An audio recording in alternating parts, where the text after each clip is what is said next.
Welcome to Control Your Career, a podcast to help you conquer uncertainty, shatter imposter syndrome, and rise above the expectations imposed by others. My name is Julia Toothacre, and I am the career coach and strategist at Ride the Tide Collective, my career development company where I offer career coaching courses, and I have a plethora of free content. I have been doing this work for over a decade, and I want to help empower professionals like you to find clarity, navigate your current career with finesse, and propel yourself toward career advancement in alignment with your unique personality, preferences, and values. This podcast is a great place to start your journey toward controlling your career. Season 10 is all about managers and specifically what managers want and expect from their employees and teams. I've brought on managers with at least 10 years of experience managing who are also currently managers to help you understand their mindset and expectations. Each episode will have action items that you can apply to your unique situation and consider in your relationship with your manager. You can find this episode and more at ridethetidecollective.com. And you can connect with me on LinkedIn, where I post career information and inspiration to help you control your career. Welcome, everyone. We are back for another episode. And I know I've said this on every episode, but I'm so excited for my guest today. Marcie McDonald has been in the nonprofit space for almost 20 years, and I'm so excited to have her perspective on the show today. And I just have to tell you, again, this has been the season of having friends on and people that I have worked with. And Marcie, gosh, how long have we known each other at this point? I want to say it's been about 4 or 5 years, I think. 4 years, Julia. We met during COVID. That's right. Yeah. So we actually did a mastermind together during COVID and just hit it off, got to know each other. And we have stayed in touch for many, many years. And I think some of that is because we both come out of the nonprofit world. And so when I was doing this podcast and putting this season together, I knew that I had to have Marcie on because I wanted to get her perspective. Now, for all the different organizations that she's worked with, and she's worked with a lot of national organizations, we're not actually going to share the names of those. We want to talk just very generally about her nonprofit experience and the hiring and management of that. And also just to protect some of the organizations and relationships that she has. But just to give you some idea, she is currently a regional executive director for a national nonprofit. So she's doing some cool things. I can attest to that because I know what's going on in her career. But Marcie, thank you so much for being here and agreeing to be on the podcast. I'm so excited to have this conversation. Thank you, Julia. Thank you for having me on. Yes. Okay. I want to actually start this episode a little bit different than the other episodes that we've done. So because we both have been in the nonprofit world, I want to have a little bit of a general discussion around nonprofit before we get into some of your more specific examples around being a manager in that space for so many years. So one of the conversations I know you and I have had multiple times is about funding in nonprofit. And I want people to understand, and some of this is my own perspective, just again, having been in nonprofit, but also working with a lot of clients who come out of nonprofit. The funding in nonprofit is completely different than other organizations and for-profit organizations. And I think sometimes people don't realize where it's coming from or how it works. And I know right now we're in a climate where a lot of layoffs are happening, and they're happening in like the tech industry and some of these other places. And we don't always talk about nonprofit. And I feel like the nonprofit cycle is completely dependent on how much funding is coming in, what your fundraising looks like, what your events look like. Do you have grants? Like there's all these moving parts when it comes to money in nonprofit. And then that directly impacts hiring. And so 1 year you might be able to hire, 10 or 15 people to your team. And 2 years later, you now have to let half those people go because either the funding ran out or you just weren't able to sustain and continue, or a grant ran out or something like that. And so I want to have this discussion because I think it's important for people who are interested in nonprofit or who are in nonprofit and maybe just don't understand all the mechanics of it, how the funding so much impacts the hiring process. Okay, I know I just spoke a lot. So, Marcie, I would love for you to jump in and give us your perspective on that. Am I on the right track in thinking that way? Absolutely. And I always say there's two different ways you can explain this. There's going to be the restricted and the unrestricted funding in nonprofits. And so the restricted funding is going to come more from the grants. And so you're relying on those grants to come in. There's a grant cycle of when you apply for them, what you're applying for. Sometimes you get the money that you've asked for, and sometimes you get more, sometimes you get less. And then you're having to base upon what the grant is giving the nonprofit to be able to do the business that needs to get done. And then on the unrestricted side, that's going to be more of your special events, your fundraising activities that are more donor corporate driven, and where those funds get spent as well. And so you're absolutely on track that when the funding is up or it's down, dependent on grants and depending on how the giving trends are going in the communities that you're in, will depend on how the employees are structured. Okay, I love the way that you explained that. I think that helps people understand because even those terms, restricted and unrestricted, I think even in the nonprofit world, you don't always understand if you're not, dealing with budgets. One thing I want to mention to you, talked about grant funded positions and different things that you do. I think that's something for people who are listening, who are interested in nonprofit, that grant funded positions, at least in higher education, a lot of time have an expiration date on them. And sometimes that's in the job description, and sometimes it's not. And so anytime you see grant funded, I don't know if it's been the same for you, but I always caution people about grant funded positions that you want to don't expect that it's going to be there next year. You have to know that that's a temporary situation. Is that similar in the national nonprofits as well? Absolutely, Julia. When we bring someone in for interview and it's a grant funded position, and sometimes grant funded can mean it's 100% grant funded, and sometimes it can mean it's partially grant funded and partially unrestricted funded. But we always let an employee know that we are interviewing for that particular position, that it is a grant fund. We go over the grant funding with them from the start date to the expiration date of the grant. So they are fully aware when they're coming on board what they're walking into. That's good. That's so good. Well, I'm glad that you have that practice, but I know not everywhere does. I think sometimes too, that's the difference between being part of a national nonprofit that I think really is on top of the different laws and making sure that people understand. Whereas sometimes I think smaller nonprofits, you just don't necessarily have the experience yet to understand in the hiring process, like, oh, I need to share this, I need to do this, I need to disclose this. And that's not anything against people who are in smaller nonprofits. It's just the reality of the situation. I think that's really good for people to know. And most of those grants these days are really 1 to 2 year funded. So you're doing a disservice to the employee that's applying if you're not sharing those things with them as well. I would love for you to discuss as a manager how the unknowns of this funding honestly makes you feel. Like, how much harder is it to be a people manager in nonprofit when you really don't know what's going on with funds, when you have a position for a couple of years, or maybe you just don't know year to year if you're going to have the money to keep people. Like, can you give me some perspective on that?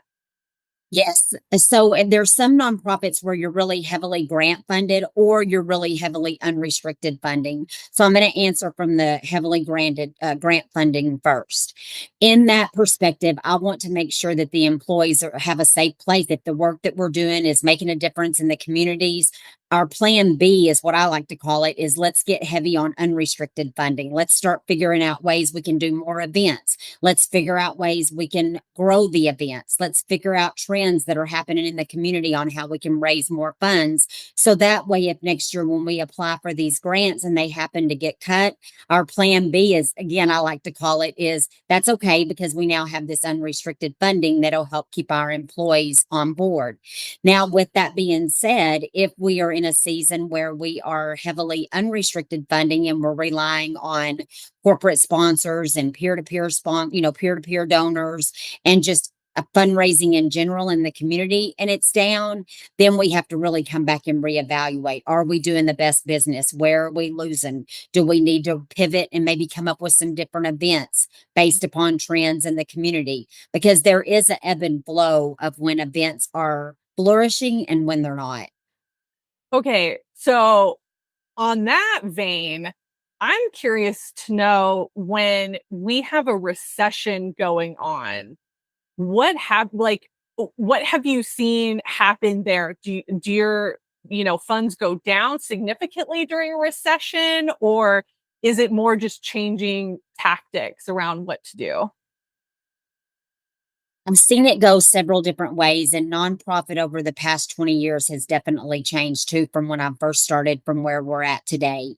In those seasons where you may be seeing recession, and it can happen in different markets too. If there's a hurricane in a market and it affects them, it might not affect the rest of the states. So at those particular point in times, nonprofits may adjust where the funding is going to help those in those affected areas where their fundraising trends may be down. So we're able to keep the employees and keep business going because it won't always stay that way.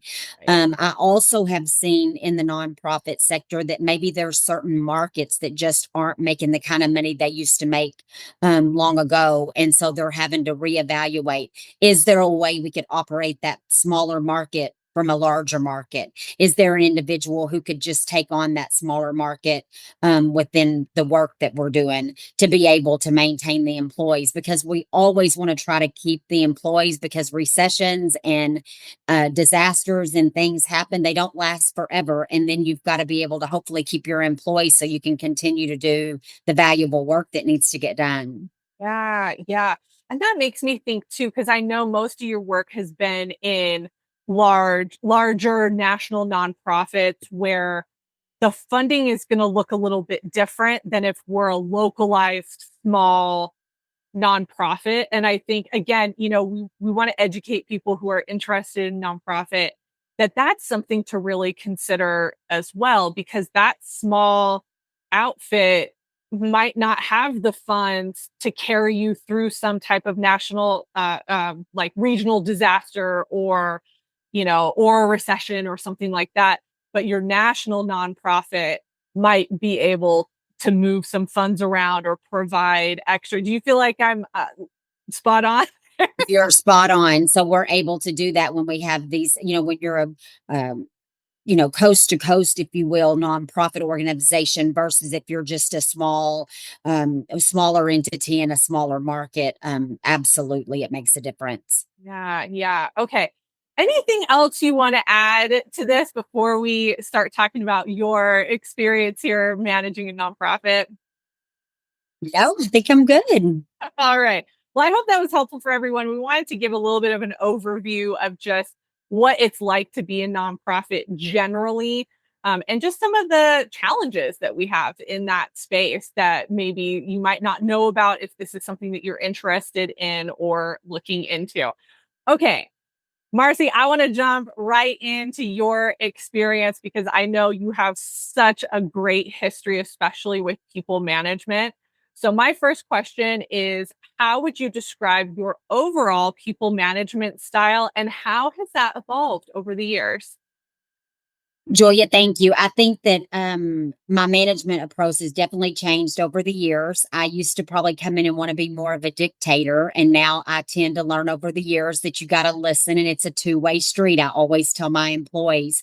So my management approach is definitely centered on truly listening to the employees and understanding the team members as individuals. One of the things that I do every year is I go out and do a listening tour with every employee employee that works underneath me. And in those 45 minutes to an hour, we talk about professional goals, personal goals, any struggles that they're having in the market.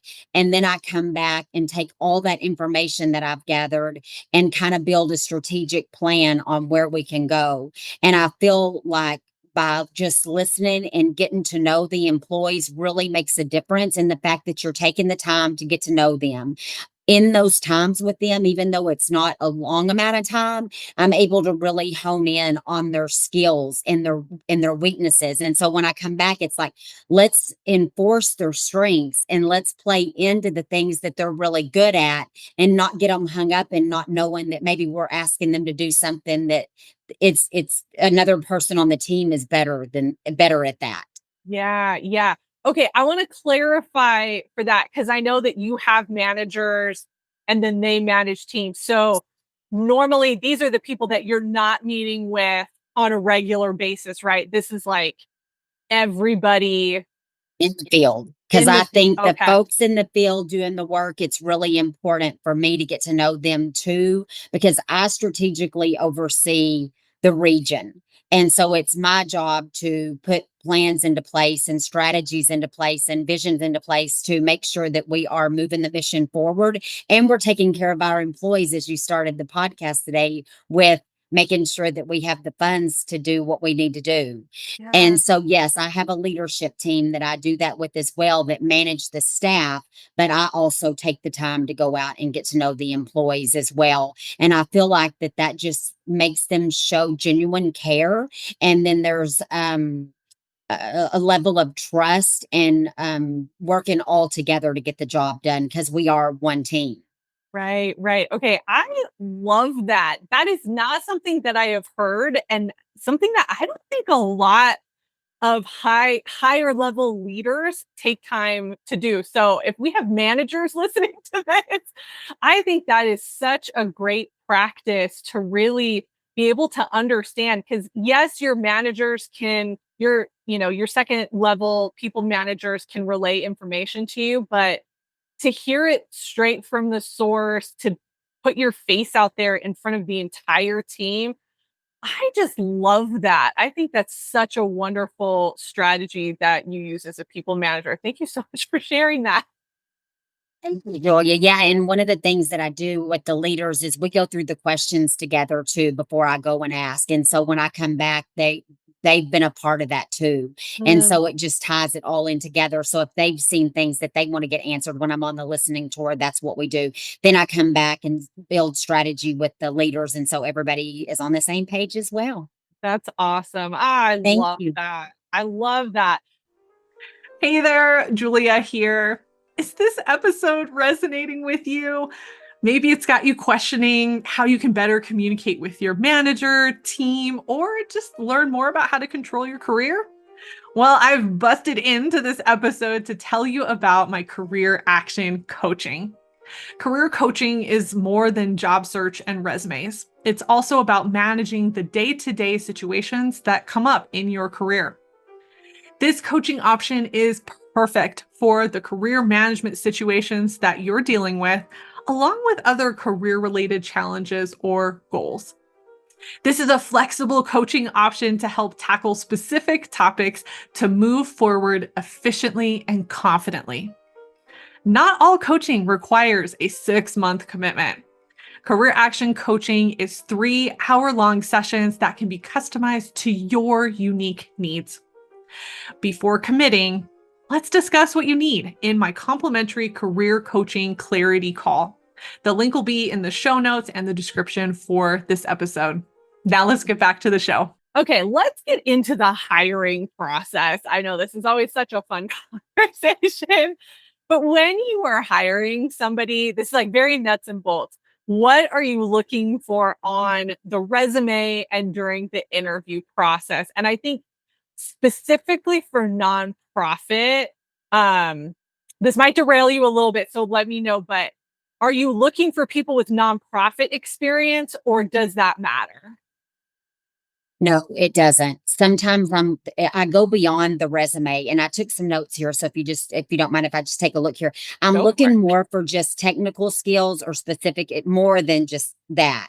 I like to look for indicators of initiative, adaptability, and alignment with our team's values.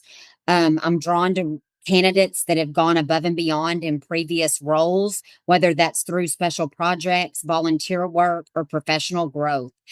During the interview, I really take the time to get to know the person instead of it being like I'm just um powering questions to them one right after the next. I'm more really just getting to know them, what drives them.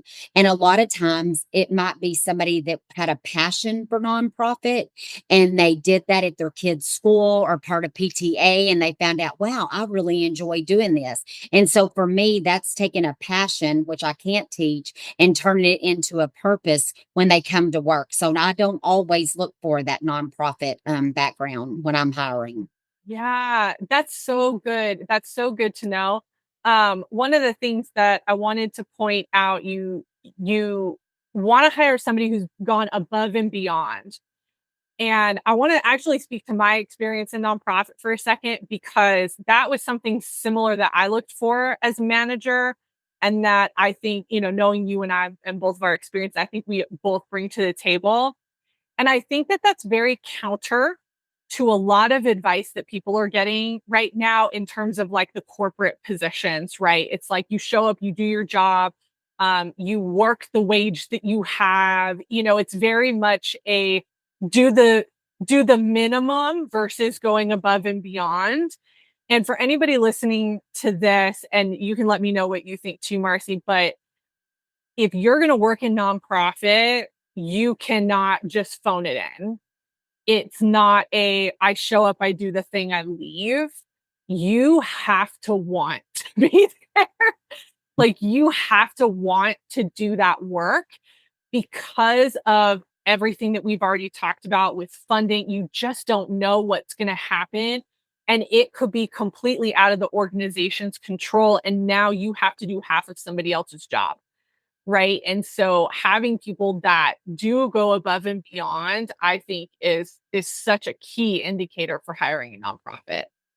You're absolutely, Joanne. One of the things that's really important too is that you're selling, and so you're building relationships. You're selling a feeling, if you will, for most nonprofits, and you're selling an experience. And so going above and beyond to build the relationships and the things that it takes to be successful in a nonprofit, you can't just phone it in, as you just explained. You've really got to think strategically and think about how can I stand out and be a little bit different over somebody else in the work that I'm trying to accomplish, because everybody in nonprofit, their mission is very important. There's a Mhm. lot of nonprofits these days. Back when I started 20 years ago, there wasn't as many nonprofits. And so fundraising looked different. Now I say there's a nonprofit for a nonprofit, and there really is. And so you do have to go above and beyond and really show up and be passionate about the work that you do. And I can teach a lot of things on fundraising, but I can't teach that passion and that self-driven and that motivation and everything that it takes to be successful. Right. Right. Oh, I love that. I love that. Okay. So you've gone through the interview process, and let's say you have two candidates who are very similar. What do you do to decide? How do you make that choice as a people manager? One of the things that we've been implementing lately, because we just came off of talking about going above and beyond and kind of seeing how they're going to work within the nonprofit sector and the corporation or in the nonprofit. One of the things that I've been doing lately is one of two things. I either ask them to prepare a presentation for me, and I want them to present on something that they can teach me about or something that they're passionate about. And I feel like when they show up to do this particular part of the final deciding interview, it shows a lot of different things. How much did they put into the presentation that they're doing? How are they able to communicate their message? Did they show up professionally? Did they get our interest piqued they were trying to share with us their presentation? That's one way of doing it. it. Another way I also do is maybe have them build out a 30, 60, 90-day plan. They've learned about the organization. They know about the job that they're being asked to do through the interview. Now we're asking them to go just one step ahead and tell me how they would come in and operate the first 30, 60, 90. And those two things, either way I go, can usually be a real deciding factor on how we want to move forward. Yeah, I love that. I love the idea of a presentation. And I know there are some people out there that are gonna be like, I don't want to put together a presentation. But honestly, for the work that you do, and you said it just a minute ago, it's a lot of selling. And so there has to be a component of that, regardless of the position that you're in. You have to be able to speak to people. You have to be able to articulate what the nonprofit is about. And so I think whether the position requires public speaking or not, even those one-on-one conversations, you need to know that the person can get up and do that. And I'll tell you too, being part of a nonprofit, you never know where when a mic is going to get shoved in your hand and you're going to have to talk about something or make an announcement, even if that's not your job. You are absolutely correct. And so through all that, it gives them a sense of confidence, adaptability, and enthusiasm. And those are all values that I highly admire. And so being able to see that, I'm able to see how are they going to work in this situation. Yeah, I love that. I love that. Okay, so now we've hired somebody, right? They've been on the team. What do one-on-ones look like for you and how do you conduct them? I know you do the listening tour, which I think is amazing, but I think the people that you meet with on a more regular basis, what does that look like? Absolutely. So I meet with the leadership team, and one-on-ones are really important to me. And sometimes we'll start them weekly. And then if we're realizing we're kind of moving forward in projects, we may meet more bi-weekly or sometimes even monthly. I try to be consistent with these on a scheduled date and time so they're aware. I have them send their I have a one-on-one sheet, if you will, that they fill out and bring to them so we can really use our time together wisely. I have them send that to me a couple of days prior. So I'm able to look through, make notes, see if there's anything that I want to discuss with them or anything that I know we need to highlight or make sure we discuss in the time that we have together. One of the things that I'm big on in these one-on-ones is not just to meet. I really am big on accountability. And this is one of the areas where I'm able to really track the accountability. So yes, I want them to highlight the things that they're most proud of. I always ask about the team in these one-on-ones so I can get a gauge on how the employees in the field are doing. We'll always talk about the accountability. If they've got benchmarks, objectives, how are we tracking to those? If there's a situation where I feel like we're not on track, then I will always follow up the one-on-one with a written email in regards to the things that we discussed. Oh my gosh, Marcie, I feel like you are just exploding all these stereotypes that we have about managers.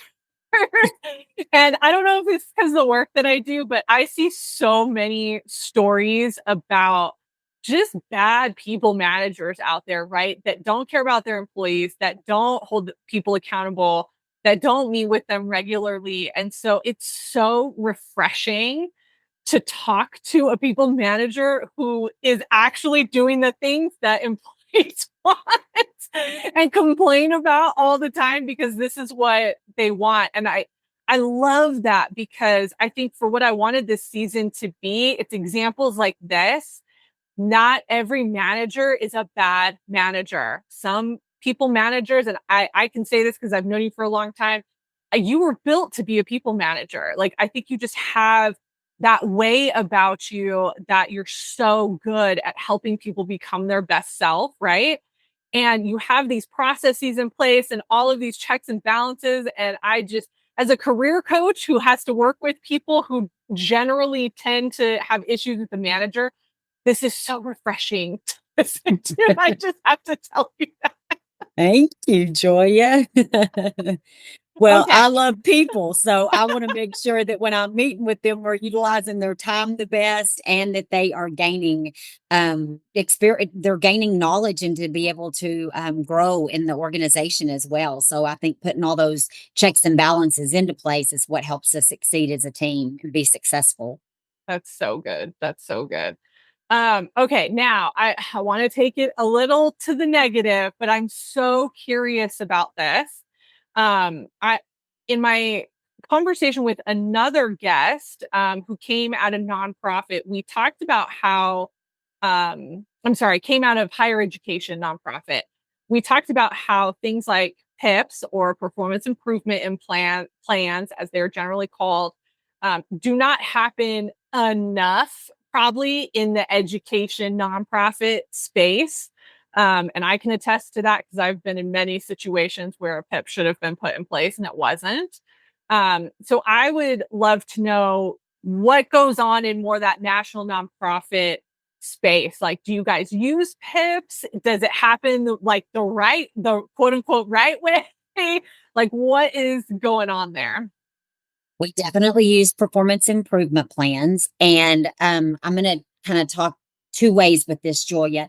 The first side is it's when you're doing your one-on-ones, and if you are doing what I call effective one-on-ones, and you're coaching and you're holding accountability, and everybody's on the same page of the expectations, and you're meeting with them on a regular basis, and you're showing the tracking, you should be able to catch any problems in situations in those effective one-on-ones. And Mhm. when you do that, you're able to address those things with the employee at that given point in time. So there are no surprises. Now, if you are doing that and you're tracking and you're doing the benchmarks and the objectives, and let's say a couple of months later, it's just not getting any better. You followed up with emails after the meetings, it's still not getting any better. You're making sure that they understand. Then at that particular point in time, I would probably say we're going to have to go on a performance improvement plan. It is never my intent to just put an employee on one. I want to try to help them and coach them prior to it getting to that fact. And a lot of times I think when people think they're getting on a performance improvement plan, they think they're being walked out the door. And Mm. that's not the case either. It is our intent to use that as a tool so we can have track measures to help them get back on target. Sometimes that works and sometimes that doesn't. And depending on where we're at in the projects that they're working on, it could be a 30-day PIP, it could be a 60-day PIP, it could be a 90-day PIP. And we are working very closely with that employee to make sure we're tracking and getting them the things that they need to be successful. And if it just doesn't work, they'll know it's getting to that point because you may be in the 90 days of it and they not tracked all the way along. 9 times out of 10, they're going to know this probably isn't going to work out. Yeah, yeah. So I love this. I love what you said about how you should see it coming and try to mitigate it before it gets to a PIP. I mean, to me, that's good management. Like that is good people management skills that really, if you are managing others, you should have that. Um, but I also love that in your view, it's not necessarily a path to being let go. It's really, no, we just need some extra accountability because all these other things that I've tried isn't working, and I think sometimes employees, and again, there's so much noise out there around how to handle these situations. It's like, oh, once you get on a PIP, you're out. Honestly, in all the interviews I've done around this, most people have said the same thing. It's not a path to leave unless you are trying to get out. Like that's you as an employee are trying to do that. But I think for managers, they really are trying to help. They just need the extra accountability to get you there. So I really appreciate you sharing that perspective. And Absolutely. I'm glad that it happens, honestly, because I think like I said, in higher education, it doesn't happen enough. And I think a lot of teams suffer because of it. And honestly, because of poor management too. Absolutely. And when you were talking earlier about early on in management versus where I am now, early on, you might let things slide for a while. And I learned very quickly that if you're doing that, other employees are seeing that, and that could really cause a negativity through the team if they're seeing somebody get away with this, and this. And so through the course of management, I've realized it's better to grab that stuff ahead of time. Also, if you're doing performance reviews that are always due every year and you're tracking those quarterly, it's also a great way to catch these too. Because if you're meeting with your staff every quarter, then by the time it gets to the end of the performance review, you've been tracking that along too. So there's several different ways you can track that so an employee doesn't feel blindsided by today you're getting a performance improvement plan. Yeah, yeah. And I think you bring up something that's really important for people managers or people who want to go into people management. Yes, there's a people component, right? Like you have to want to manage others and you have to want to have that relationship. But there is a lot of tracking involved. And there's a lot of reports that have to be written and things that you as a manager have to stay on top of. And I think it's a two-way street. Like, yes, the employee also needs to be on top of their goals and all of that.